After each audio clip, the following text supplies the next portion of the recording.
Well, hello. This is going to be a masterclass called From Frustration to Freedom, Overcoming Fibroids Without Overwhelm. And I just want to thank you for attending today or watching the replay. And before we get started, if you want to type in a little who you are, where you're calling from, and what your biggest symptom is, that would be great. Let me see if I can pull up the poll I set up, trying some new things. Polls quiz. All right. What is your biggest fibroid challenge today? You can go ahead and type it in. I'll leave that up for a minute or so. I'm trying out some new features in Zoom, which I had to update my Zoom. It looks a little different here. So anyway, go ahead and let me know your biggest symptom. So we're not going to have a formal question and answer, but go ahead and type any questions in the chat, and I will try to answer those at the end. Now, just to introduce myself, my name is Rosa Crumpton. I'm the founder of Melanated Health Secrets. I'm a researcher turned nurse with over 18 years of nursing experience. And I just graduated with my doctorate in nursing practice, specializing as a family nurse practitioner. So super excited about that. Just passed my licensing boards and I'm waiting for my license. So I call myself a holistic wellness guide, and I specifically help fibroid sufferers naturally manage their fibroids without surgery by balancing their hormones and resetting their nervous system. I've been featured in several publications, including Slate, Nurse Journal, Color Wellness Magazine, Thrive Global. Have also been a guest on a few podcasts. I'm a mom to a blended family ranging in ages from 4 to 20. So life is always interesting. I'm also a member of Zeta Phi Beta Sorority Incorporated. So today in our time together, we are going to talk a bit about fibroids, a little bit about what they do. And if you've heard of the term estrogen dominance, we'll touch a little bit on that. And we're going to talk about the link between estrogen dominance and fibroids, and a holistic approach to balancing your hormones and really managing your fibroid symptoms naturally. So many of us, you can tell me if in the chat if you've had this experience, have had a less than desirable experience when we finally get diagnosed with fibroids. For me, I got, even though I had some symptoms for probably a couple of years, we didn't put two and two together, and it was a random chance occurrence that I had another medical issue that led me into the hospital, and they were trying to figure out why I was having acute pancreatitis. And when they did some imaging, they saw that I had large fibroids. So that's how I found out in the emergency room, in a lot of abdominal pain, not from cramps, but from pancreatitis. And then it was a very bizarre occurrence. Like I said, me being a nurse and being in healthcare, it went from being asked questions about the pancreatitis and getting a workup on that, getting a diagnosis based on my labs, to once they saw the fibroids, which had nothing to do with the pancreatitis, then the questioning started in how many kids did I have? Do I want kids? Better hurry up and have kids. And it was the most bizarre experience because those two aren't like directly related. So that was a very interesting experience. And then it got worse. I had to wait about 8 weeks to get in with an OBGYN specialist. And that appointment was terrible. My husband went with me, and I had done a bunch of research because, like I said, my background is in research. So I knew the options that were available at that time, which there's many more options now. And the provider did my exam, came back in the room after I got dressed, and literally started reading from a pamphlet that hysterectomy is a removal of fibroids through an incision, or sorry, removal of the uterus through incision in the abdomen. And I was like, wait, what? He didn't ask me if I wanted kids, if I had kids. And at that time, I had not birthed any children. So, and I was in my early 30s. So it was kind of a bizarre experience. I left almost in tears. Well, not almost in tears. I started crying once I got out of that appointment. Um, and his rationale was that fibroids are going to grow back, and that, the only cure for fibroids is to remove the whole uterus. And that was not something that I was prepared to do at that point in time. So, enough about my story. Let me know if that resonates with you. Go ahead and type in the chat. Let's talk about some of the problems with fibroid. Problem number one is what we call the menstrual burden. And let me know in the chat if this resonates with you. You have heavy periods, you have really long periods, you have unbearable cramps, your periods are becoming irregular, maybe they're super long, and then maybe you have two in a month or some other variation, or you just have no idea. You're always carrying around lots of pads and changes of clothes because you just never know when that thing's coming. You might have clotting, you might just feel completely wiped out and tired. There's these physical symptoms, there's also emotional symptoms. A lot of women feel very isolated that are having these heavy periods. It prevents you from spending time with the people you want to. Sometimes it's causing financial burden because you're missing work because you just can't go, or maybe you have to leave early because you didn't have your supplies with you. And, on average, women that have fibroids and these really heavy, really long periods are spending more. So there's a financial burden as well as just lowering your overall quality of life. So some of the things that make this menstrual burden for people suffering with fibroids such a problem is that you feel really alone. Um, we're starting to get better about talking about women's health issues, but we're still not there. And so many women think that it's normal or that it's a curse that's passed down. It runs in your family. And then it also is running your life. And you're constantly thinking about, whenever an event or something comes up, something important, oh my God, is my period going to come? What am I going to wear? Am I going to have to lug around a bunch of supplies? Sometimes depending on the size and shape of your fibroids, they may make it so your clothes are not fitting well. You may be asked if you're pregnant or expecting because you got kind of this bloated belly looking thing going on. And people that suffer with fibroids actually have a higher rate of depression and feeling isolated. If you're someone who is trying to get pregnant, it can be very challenging, especially if your periods are irregular. And yeah, it can just cause just a lot of day-to-day stress compared to someone who's not suffering with fibroids. And so I already told you a little bit about my ER experience, and that was just such a bizarre thing. I was in a lot of pain with the pancreatitis, and I didn't have any of the textbook kind of precipitating factors that would cause someone to have pancreatitis. I wasn't on any medications, not a heavy drinker, no family history, never had happened before. And later down the line, many years later, did find out it was probably related to gallstones and my naughty gallbladder. But anyway, it was so bizarre to get diagnosed with fibroids in the ER while suffering from pancreatitis and being on heavy painkillers. So, and part of it is because we just don't talk about women's health and problems. And even though I had a good relationship with my primary care provider, the questions that get asked each year at your physical, excuse me, sorry, don't really do justice to figuring out putting all the pieces together, we'll say. So the solution to this problem of menstrual burden is creating an A team. You want to have a supportive primary care provider. You want to have a gynecologist that is in tune and in sync with your goals and desires and wishes. And, I would say to round out your team, having a holistic wellness guide, somebody such as me who's been through things and knows the right questions and has the healthcare experience and lingo down to help translate things that your providers are saying to you. So some of the challenges to creating this A team is, of course, most of us are relying on insurance, and the healthcare system here, specifically in the US, is a business. It's run by insurance companies. It's all about the bottom line and tends to be very structured, point A, point B, point C. And if you have some symptoms that are kind of off or not a direct corollary between A and B, then we kind of just forget about it and try to treat the things that we know.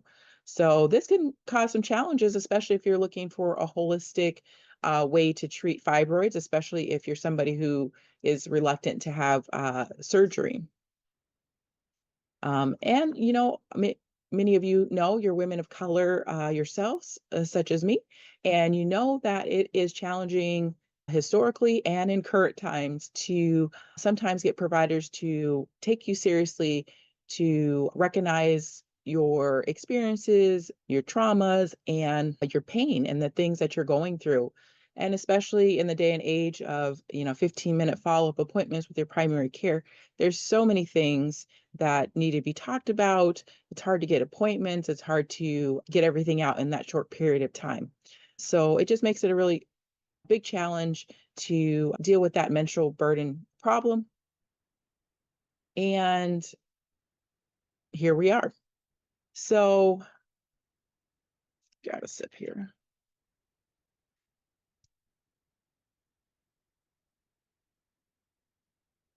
So, with creating this A team around your health, this gives you permission to take control of your health. It gives you the power to make decisions for your health. It allows you to curate a team that's really going to support you and your wishes and your goals in your health, in your life, and in your fibroid regime. So, let's move on to problem number 2. That's not being heard by your healthcare provider, and that kind of goes along with these problems of insurance and things that I was just mentioning. But even more so than just not being heard by your provider, that's compounded with that issue that I talked about, that women's health is just really not talked about enough. We don't speak freely about women's health. There's a lot of taboo, there's a lot of censorship even with people that are trying to get the information out there, like on social media and things. People I see, healthcare influencers talking about, getting silent bans or actual bans for some of the content that they talk about that's accurate healthcare information. So, the problem not being heard necessarily by your healthcare provider, and that may not be a personal issue, that may just be a time issue, an insurance issue. But bottom line, not having a group or community to speak freely and get accurate information is a big problem when you think about fibroids. We know that women of color are found in research and in daily practice and experiences. We're not treated the same as our non-melanated women. And that leads us sometimes down rabbit holes to find alternative solutions and things outside of that maybe that traditional primary care provider patient relationship. And so many of us, we go to Dr. Google, we search on TikTok or Instagram. That may be where you found me. But sometimes, you get confused, you get conflicting information. You don't know if certain things apply to you or not. We don't necessarily know the credentials of the people who are speaking. And, social media can be a rabbit hole. You click on one thing and then it tells you to go on another thing. And then next thing you know, you were trying to find information about fibroids or heavy periods. And now all of a sudden you're watching some cooking crazy, wasting food, funny Instagram or TikTok video, right? So that can be really challenging to get the information you need when you need it. So I know that I'm guilty of this. And like I said, I just graduated school. And so, there is a tremendous amount of information, and social media, YouTube, all those type of things can be super, super helpful, but you have to be very structured when you're searching for things. And so for me, one thing that I had to do was I upgraded for YouTube Premium. So I pay maybe like $10 a month so I don't have to watch commercials, which is helpful. It helps somewhat prevent me going from a rabbit hole because sometimes I have the shiny object syndrome or squirrel brain. And so it's like I'm doing research and I'm finding videos, I'm taking notes, and then all of a sudden something pops up and I'm like, oh, that's interesting.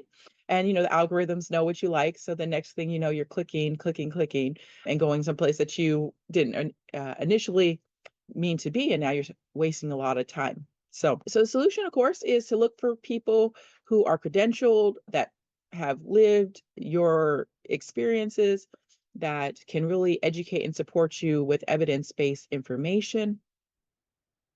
and, can really guide you in your healthcare journey.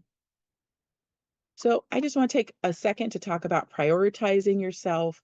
Um, it's really hard. It's really challenging, especially for us busy professional women. We have so many things, whether it's work, whether it's school, whether it's kids, whether it's family or friends. There's always somebody who's going to need us. And sometimes it never feels like it's the right time to invest in ourselves. But, I like to say life is always going to life. There's always going to be challenges. There's always going to be hard things. But how long are you going to continue to tolerate what you've been dealing with, whatever your symptoms are, whatever that menstrual burden for your fibroids are? And when is enough going to be enough? So, thinking about that, let's move into problem number three. There's just conflicting information. There is so many gurus, there's so many people, so many voices to listen to. You can go to the source documents of the original research. Can be confusing. You have to look at the disclosure, you got to look at the amount of people in the study, things of that nature. You might not even have access to certain primary source journal articles unless you pay a fee or you have some kind of academic affiliation to be able to access those. And if you do, please use them. And so, you might be thinking like, wow, I've heard this buzzword, estrogen dominance, environmental toxins. I've heard about things to eat or not eat. How would that influence? What difference can that make for me? With all that information floating around, there's lots of tips and tools and tricks. I try to put a lot of hacks on my Instagram and social media to help, but those still are missing the root cause. And when you don't know what the root cause is, it's very difficult to treat the problem, right? Because you're just treating the symptoms out here and they may or may not be related, right? So, just like when I got diagnosed with fibroids, I was having symptoms of pancreatitis actively and acutely, very severe abdominal pain. And somehow I found out I had fibroids. Go figure, right? And so, it's really important to get to the root cause. And the solution to finding out what the root cause is testing. And you may have had some testing, maybe your basic lab work from your primary care provider when you had your physical. Maybe you've even had some specific hormonal testing. But many of us haven't because maybe we haven't had a diagnosis or our provider hasn't recommended this. But the thing about testing is that it gives you concrete information, data that you can then work from and see if those changes that you're making, whether it's changing what you eat, getting rid of environmental toxins, de stressing, relaxing your nervous system, how much effect that they're having, right? And so many people are symptomatic before it shows up in labs. So that's one of the challenges. But I look at labs a bit differently because I like to use a functional health approach. And so we're looking at labs. We're also looking at your particular health history. And I want to talk a little bit about when we look at labs. When we take labs, that is looking at one slice of time, one moment in time. And so we have to take into context all the other things that may be happening. Just like your lab values, if you happen to be in the hospital, are going to probably be very different than a couple weeks later when you've been at home eating your regular diet and that kind of thing. So, first of all, testing is great. It gives you a snapshot in time. And then I want to talk about when you're looking at your testing ranges, there is what we call the standard range. And depending on what it is, we'll just say like blood glucose. And that's looking at how much sugar is in your bloodstream, and that's at any given time. So most of us know that if we just had a large soda and a bunch of cookies right before we got our labs drawn, that our blood sugar is probably going to be really darn high, even if it's not usually, if that's something unusual we had because we were in a rush, we wanted to get hydrated, and all there was a soda in the car and, bunch of bagels and cookies, and then we just ate them, right? I know that's a terrible example, but just let's roll with it. So the standard value will say that a normal range is 60 to 100. But when I look at labs, I'm looking at your optimal range. And so I'm looking at much tighter parameters for specific labs. So having somebody who looks at labs in a more functional health perspective is definitely going to help you figure out exactly the path that you need, the step-by-step guidance to overcome things like estrogen dominance, ridding your life of environmental toxins, because of course that's going to be different for each person. Excuse me. And those labs are going to give us a starting point. So, testing. Some of the tests that I like to look at is tests for anemia, hormone levels, toxins, and maybe you've had some testing, but you still haven't got any answers. Again, there's different ways to look at labs to get optimal health. And the way that I look at labs is in a functional medicine, holistic approach combined with your health history and your symptoms. So, thinking about that, let me grab a sip. Holistic health is a plan to heal from the inside out. Again, getting to that root cause and moving from feeling and being unhealthy to being in health and in harmony with your body. So there's only so much we can explore in the short session together. The information that I've shared with you today has been kind of generic. We've talked about menstrual burden. We've talked about not being heard or seen by your healthcare provider and not having a community to speak freely with. And then we also talked about kind of the conflicting information and not addressing the root cause of your fibroids. But what we haven't had time and space to do here is for me to understand and analyze your individual lifestyle and health goals. So I'd like to offer you something that could help you to do that, a gift for just being here or watching this replay. And would that be okay with you? Great. So what I'd like to do is offer each and every one of you the opportunity to hop on a fibroid freedom call with me. And what we'll do is look in depth at your specific health challenges around fibroids.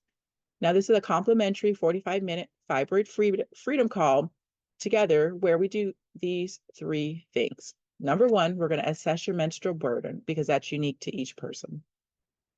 Number two, we're going to evaluate your current team and identify any missing pieces of your team. And number three, we're going to gain clarity around your holistic plan.